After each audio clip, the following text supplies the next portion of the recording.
Very good morning students. Welcome to school study for success YouTube channel. अपने syllabus को आगे बढ़ाते हुए हम करेंगे लेसन नंबर 4 के इम्पोर्टेंट वर्ड मीनिंग और साथ ही साथ कंप्रीहेंशन पैसेजेस भी। पिछली वीडियो में हमने इस लेसन की समरी और इसके क्वेश्चन आंसर समझे थे। उसी सीरीज को आगे बढ़ाते हुए चलिए शुरू करते हैं इसके इम्पोर्टेंट वर्ड मीनिंग। बुक का नाम है फर्स्ट फ्लाइट और उसका ये है लेसन नंबर 4 जिसका नाम है from the diary of Anne Frank. मैं आपको एक बार फिर बता दूं कि ये इसी लड़की की आत्मकथा से लिया गया एक भाग है, इसलिए इसके लेखक खुद वो लड़की ही है जिसका नाम है एनी फ्रैंक। ये है उसकी फ़ोटो, ध्यान से देखिएगा। चलिए शुरू करते हैं अपने इम्पोर्टेंट वर्ड मीनिंग, जिनको याद रखना इसलिए भी इम्पोर्टेंट है क्योंकि एग्ज़ाम में अगर आप कोई आंसर भूल जाते हैं और आपके माइंड में कुछ वर्ड मीनिंग है तो आप अपना खुद का आंसर बना के लिख सकते हैं। पहला वर्ड है म्यूजिंग। म्यूजिंग मीन्स सोच या थॉट, कि एक आदमी कैसा सोचता है, उसके दिमाग में कैसे विचार आते हैं, वो होती है उसकी म्यूजिंग। नेक्स्ट है स्ट्रेंज। ये वर्ड बहुत बार आ चुका है। स्ट्रेंज मीन्स अजीब, जिसे आप नहीं जानते हैं या जिसको देखकर आप एकदम से भौंचक्के या हैरान रह जाते हैं, जो आपके लिए नया है। नेक्स्ट है एक्सपीरियंस। एक्सपीरियंस मीन्स अनुभव। जैसे जैसे हमारी ज़िंदगी आगे बढ़ती जाती है हमें विभिन्न प्रकार के एक्सपीरियंस, अनुभव मिलते जाते हैं। कहते हैं कि किसी काम को परफेक्ट करने के लिए धीरे धीरे उसका एक्सपीरियंस लेना पड़ता है। नेक्स्ट है पेशेंस। पेशेंस मीन्स धैर्य, जो कि आजकल लोगों के पास बहुत ही कम बचा हुआ है। यानी कि किसी काम को होने देना, उसका इंतज़ार करना, पेशेंस रखना कि भाई ये काम हो जाएगा। पेशेंस रखो, धीरज रखो, धैर्य रखो। नेक्स्ट है प्रॉम्प्टेड। प्रॉम्प्टेड मीन्स उकसाया हुआ। मान लो कोई आदमी कोई काम नहीं कर रहा, जैसे अभी आपका पढ़ने का मन बिल्कुल कम कर रहा है, तो मैं आपको बार बार प्रॉम्प्ट कर रहा हूँ, पढ़ने के लिए उकसा रहा हूँ कि बच्चों पढ़ लो पढ़ लो पढ़ लो। नेक्स्ट है कन्फाइड। कन्फाइड मीन्स कोई सीक्रेट बात को किसी को बता देना, यानी कि किसी गुप्त बात का उल्लेख कर देना किसी के सामने।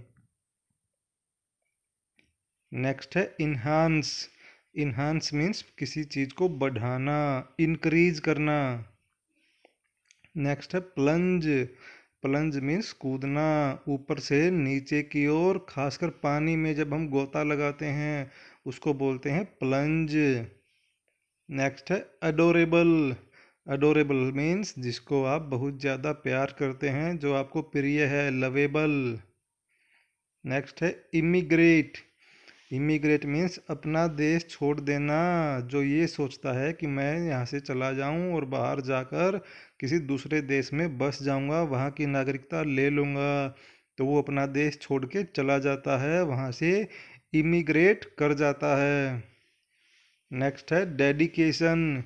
डेडिकेशन मीन्स अपने आप को किसी काम के प्रति समर्पित कर देना, अपने तन मन धन से उस काम में लग जाना, समर्पण कर देना। नेक्स्ट है सोलम। सोलम मीन्स सत्य निष्ठा, यानी कि किसी के प्रति अपने मन से सच्ची भावना को व्यक्त करना। नेक्स्ट वर्ड है आउटबर्स्ट। आउटबर्स्ट मीन्स फूटना। जब किसी के मन में कोई बात दबी हुई रहती है और वो उसको ये सोचता है कि चलने दो चलने दो चलने दो, लेकिन कभी ना कभी वो बात ज़रूर फूटती है, सामने ज़रूर आती है। नेक्स्ट है स्टेक। स्टेक मीन्स दांव पर लगाना, बाजी खेलना, जैसे कि जुआ खेलते हैं उसको बोलते हैं स्टेक, बेट लगाना। नेक्स्ट है ओल्ड फौजी। ओल्ड फौजी मीन्स जो पुराने विचारों वाला आदमी है, यानी कि पुराने विचारों में, पुरानी बातों में विश्वास रखता है। नेक्स्ट है chatter box. Chatter box means जिसका मुंह हमेशा चटर चटर करता रहता है, जिसकी जीभ चलती रहती है, बहुत ज़्यादा बात करने वाला। नेक्स्ट है जोटेड। जोटेड मीन्स जल्दी जल्दी लिखना, जैसे कि हम एग्ज़ाम में लिखते हैं कि कहीं एग्ज़ाम छूट ना जाए, तो हम उसमें जल्दी जल्दी लिखते हैं, तो कभी कभार हमारी राइटिंग ऊपर नीचे भी हो जाती है, यानी कि थोड़ा अस्त व्यस्त तरीके से, लेकिन जल्दी जल्दी लिखना। नेक्स्ट है ट्रेट। ट्रेट मीन्स किसी आदमी की क्वालिटी या उसके गुण।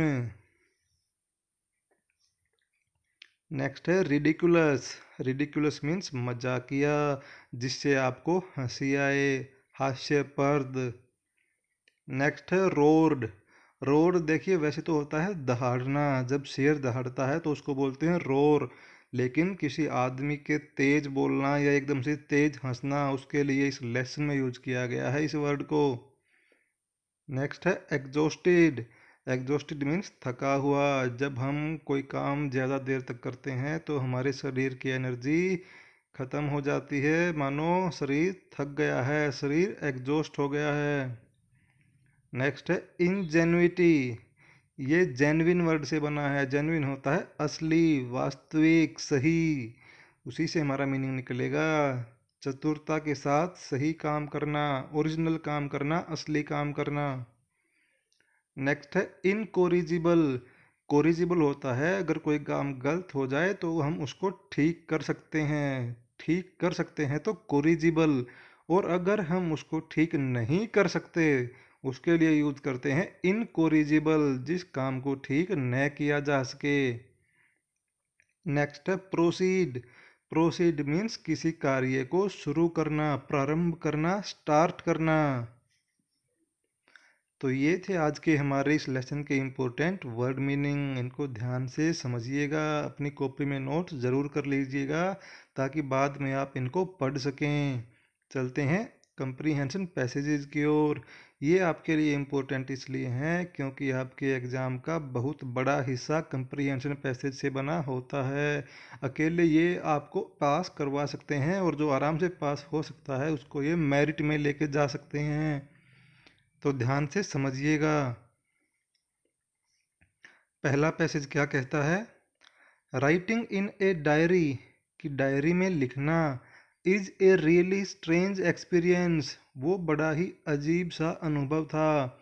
फॉर समवन लाइक मी, मेरे जैसे किसी इंसान के लिए। देखिए एनी फ्रैंक जो है वो खुद अपने बारे में बोल रही है कि मेरे लिए डायरी में लिखना एक अजीब सा अनुभव था। Not only because I have never written anything before, ये बात इसलिए नहीं थी कि मैंने इससे पहले कभी कुछ भी नहीं लिखा था, but also because it seems to me, लेकिन यह इसलिए थी क्योंकि मुझे ऐसा प्रतीत होता है। सीम्स मीन्स प्रतीत होना। That later on neither I और nor anyone else will be interested in the musings of a 13-year-old school girl, कि बाद में ना सिर्फ मैं बल्कि और कोई भी आदमी एक 13 साल की लड़की के विचारों को ध्यान से नहीं पढ़ेगा, उनमें इंटरेस्ट नहीं लेगा।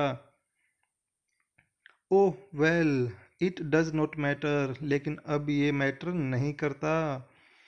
आई फील लाइक राइटिंग, मैं सोचती हूँ कि मुझे लिखना चाहिए। And I have an even greatest need, और मुझे इसकी आवश्यकता भी है। नीड मीन्स आवश्यकता, ज़रूरत।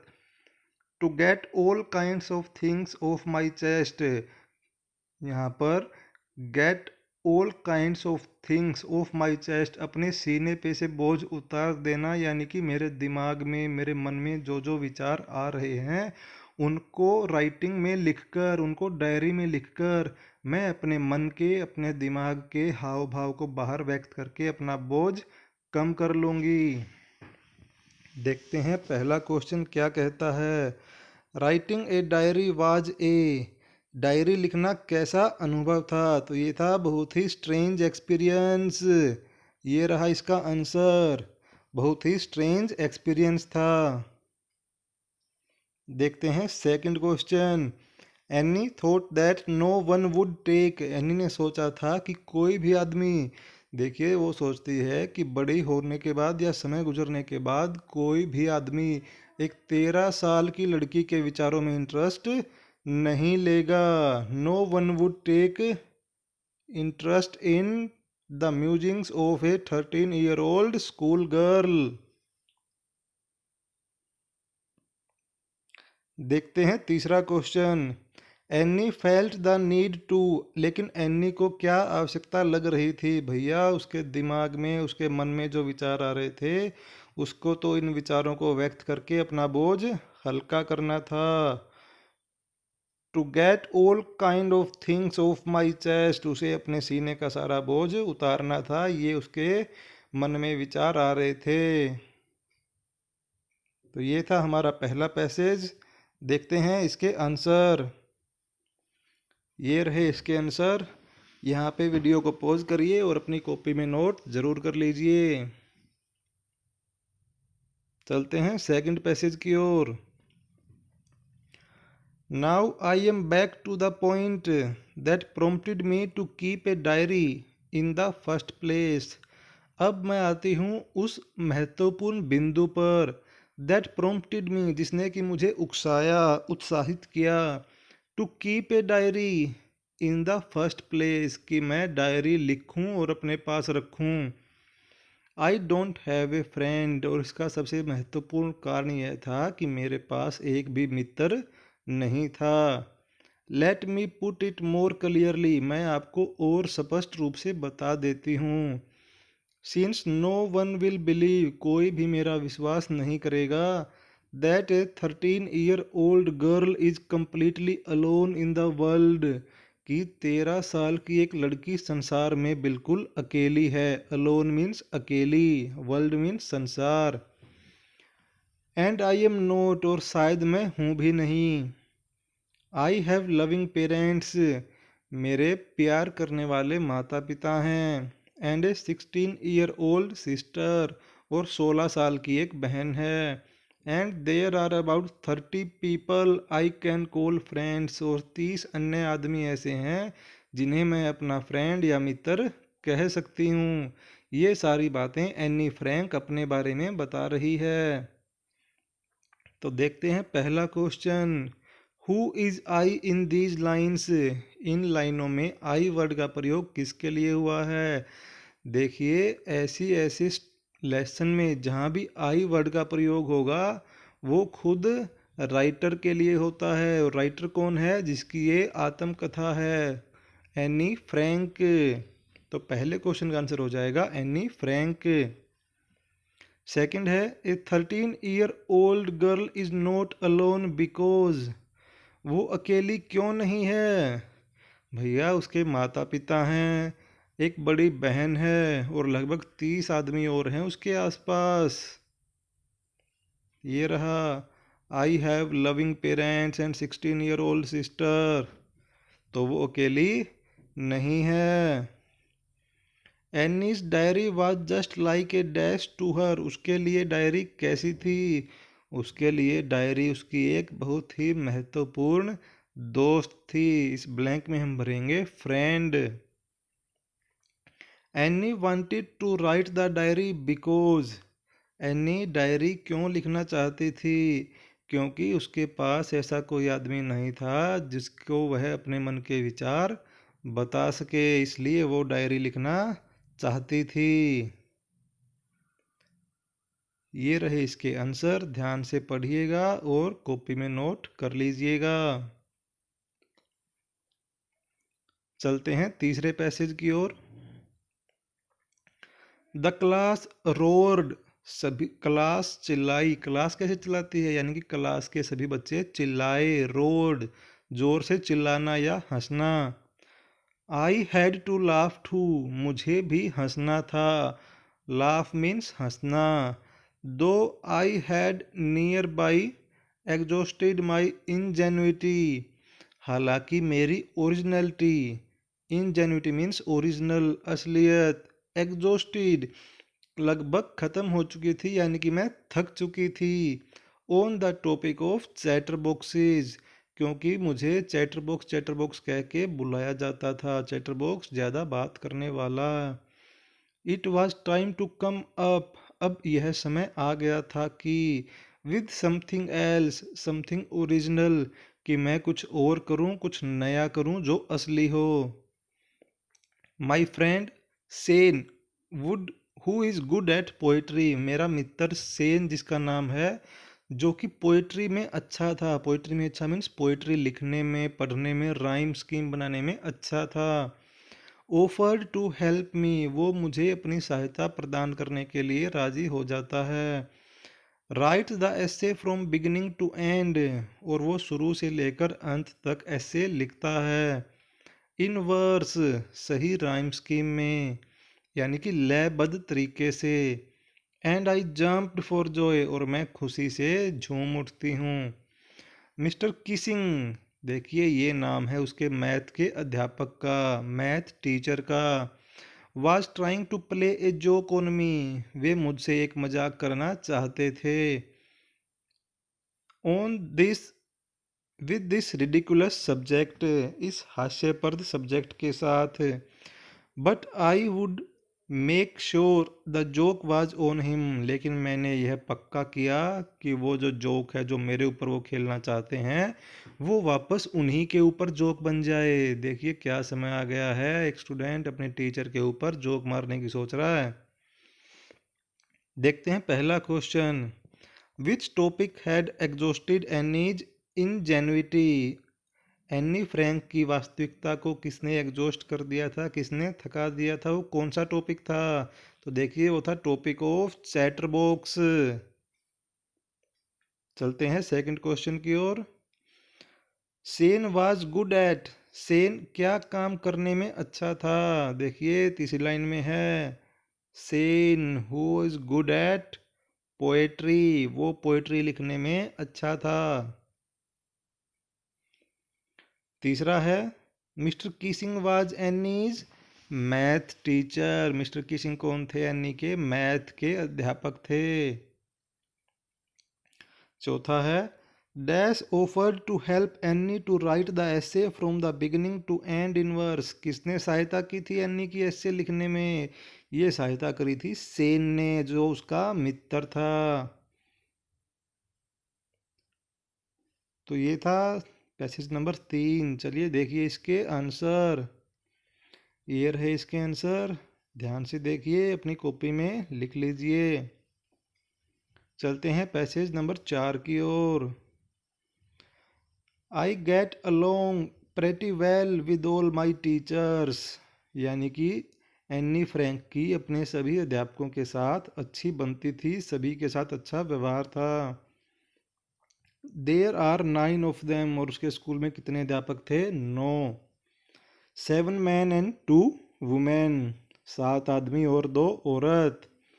मिस्टर कीसिंग द ओल्ड फौजी, मिस्टर कीसिंग जो उसके मैथ के अध्यापक थे और पुराने विचारों के आदमी थे। हु टीचेज मैथ, जो उसको गणित पढ़ाते थे। Was annoyed with me, annoyed means नाराज होना, वे उससे नाराज रहते थे। For ages because I talked so much, क्योंकि मैं बहुत ज़्यादा बात करती थी। टॉक्ड सो मच, बहुत ज़्यादा बात करना। आफ्टर सेवरल वार्निंग्स, कई बार चेतावनी देने के बाद, वार्निंग्स मीन्स चेतावनी। ही असाइंड मी एक्स्ट्रा होमवर्क, उन्होंने मुझे एक्स्ट्रा होमवर्क देना शुरू कर दिया। An essay on the subject, और क्या गृह कार्य दिया एक्स्ट्रा? ऐसे लिखने को दिया, किस सब्जेक्ट के ऊपर? चैटर बॉक्स के ऊपर। तो देखते हैं पहला क्वेश्चन क्या कहता है। Which subject did mister Keesing teach, mister Keesing कौन सा सब्जेक्ट पढ़ाते थे? आया था हमारे पैसेज में, वो पढ़ाते थे मैथ। चलते हैं second question. Mr Keesing was annoyed with Anne because, Mr Keesing जो थे वो एनी से नाराज क्यों रहते थे? पैसेज में से ही आया था, annoyed with me for ages because I talked so much, क्योंकि मैं बहुत ज़्यादा बात करती थी। तीसरा है, Anne had to write the essay on the topic, किस टॉपिक पे ऐसे लिखना था उसको? On the topic of chatterbox. Fourth है, how many teachers were there in Anne's school, उसके स्कूल में कुल कितने अध्यापक थे? भैया पहले ही लाइन में आंसर आया था, there are 9 of them, school में 9 अध्यापक थे। तो चलिए देखते हैं इसके आंसर वाली स्लाइड। ये रहे इसके आंसर। कॉपी पेन उठाइए, जल्दी नोट कीजिए। तो मैं उम्मीद करता हूँ कि आपको वीडियो अच्छी लगी होगी, आपको सारे वर्ड मीनिंग और कंप्रीहेंशन पैसेज अच्छे से समझ में आए होंगे। अगर कोई डाउट रहता है तो आप मुझसे पूछ सकते हैं, और अगर आपने चैनल को अभी तक सब्सक्राइब नहीं किया है तो वीडियो के नीचे दिखने वाले रेड बटन को दबाइए और चैनल को सब्सक्राइब ज़रूर कीजिए, ताकि आने वाली वीडियो का नोटिफिकेशन आपको मिलता रहे। Thank you.